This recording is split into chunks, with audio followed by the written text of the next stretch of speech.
Yeah, I mean, that's certainly was how we wanted to be in the second half of the game, but you have to give Colgate credit to that as well. I said to our guys in the locker room, the other teams care as well, and you can see how much pride they have and why they've had so much success in the last month and a half with how good they played in the second and third period, especially the last 25, 30 minutes of that game. So I loved how we started the game. I thought we set a tone. We were aggressive. We were physical. We put pucks to the net. We got bodies to the front of the net. We won rebound battles, and that's our recipe for success. It's I've said all year we're going to be a team that scraps and claws to get to 3 goals, and we got to get some garbage, tough goals to get to 3, and we did that tonight. Coming out of the third period? Were you back on your heels? No, the second we were. The third we were fine. They didn't have that many chances. One guy got beat on a back check, but it was a really fairly harmless play, their first goal, that our one of our players was pretty casual on a back check, and otherwise it wouldn't even been a scoring chance.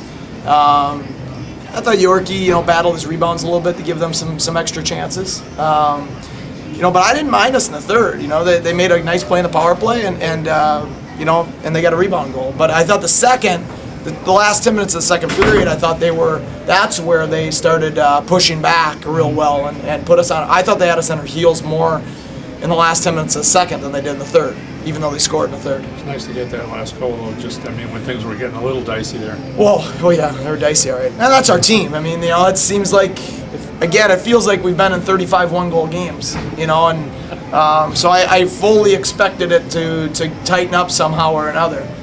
But playoffs, you always talk about your secondary players and guys that need to step up in secondary roles, but at the same time, you need your best players to be your best players. And, Tyler Helfrich and Nick Balin and Chase Polacek, they made a lot of great plays tonight. And I thought late in the game when you're tired, that was a really poised play by Chase. Just like Tyler made a really poised play on the 5-on-3 to set up Brock Higgs for both those goals. Power play was, had been struggling a little bit today, but to get 2 goals there in the first period, how important was that for the psyche of the team? Yeah, it was great. It's that's a recipe for success. You get in a garbage goal at the front of the net, start the game, you're physical, you get 2 power play goals. It's going to give you a great chance to win, especially if we defend and get the kind of goaltending we believe we will. So it was just nice to see those guys snap the puck around with a little more confidence. And again, I thought that Tyler and Nick and Chase, really had a lot of poise with the puck on the power play tonight, and I think that gave them confidence and ended up in the back of the net because of it. Did you tell them afterwards that you got to come out and jump on them early, not necessarily get goals tomorrow, but I think control the play? you're going to see a team tomorrow that's playing desperate hockey. What I said to the guy, how hard it is to end a team season. That's what we're trying to do tomorrow. And they're fighting to save theirs, and they have a really talented team, and they've got a great program and one of the best coaches in our league. And they're going to come out and put everything on the line. And you have to have a sense of understanding of how hard you have to play and how much you have to give of yourself to be willing to end another team season, because it's hard. It's really hard to end a team season.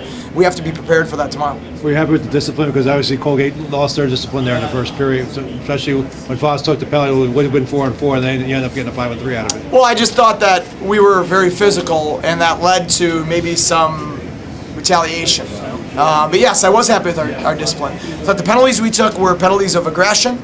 A couple hits that maybe you get called for an elbow or hitting too hard or whatever that is, But I had no problem with the penalties we took, and most of them I thought were the right calls, but they were aggressive penalties. But yeah, anytime you get a team to take a retaliation penalty, I think that's a good sign, especially when you don't then retaliate back. Coming into it, you just gotta look at it like another game, and that's what it feels like when you score. It's another game, it's another goal. And you too much into it though, because we got another one tomorrow.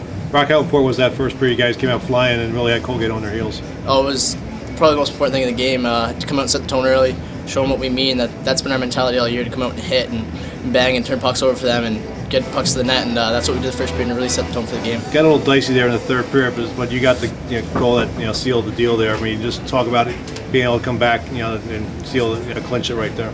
Well, it shows the composure with our guys, getting late, getting close game. no one panicked. Everyone stayed calm on the bench. We all helped each other stay calm, and it just really shows the age and maturity of this team and how composed they are in tight situations, and it proved well for us tonight. Power play we had been struggling coming into this game, and how good was it to get it going there in that first period? Oh, it was great. It was that's the success we've been looking for. We had that earlier, and then we're a little cold streak there, but we know we're capable of it, and it really showed tonight. And we're really making big steps towards progress there, and we hope it rolls tomorrow. Brock, can you tell us about your second goal of the night? Chase's pass looked like it was pretty on the money there. Yeah, it was. I was real fortunate. Chase is a great player, and when he's got the puck on his stick, you always got to be open. He'll find you no matter what. And I was real fortunate enough to get on a 2-on-1 with him, and just left the rest up to him. And he makes the play and put an empty net. Brock, did you notice that the defenseman on the far side was pinching low? Is that how that 2-on-1 developed? I knew he was off my back. I didn't know how low he was, and when that puck went up to CJ, all I knew was to slash to support him, and I got fortunate enough that it went right to Chase, and I could beat that man up ice. So. Were you surprised they hadn't pulled the goaltender at that point? A little surprised. We thought they were going to pull it on the power play there, but they scored, so they knew that they could make it close, and they want to get possession before they pulled them, so it kind of made sense.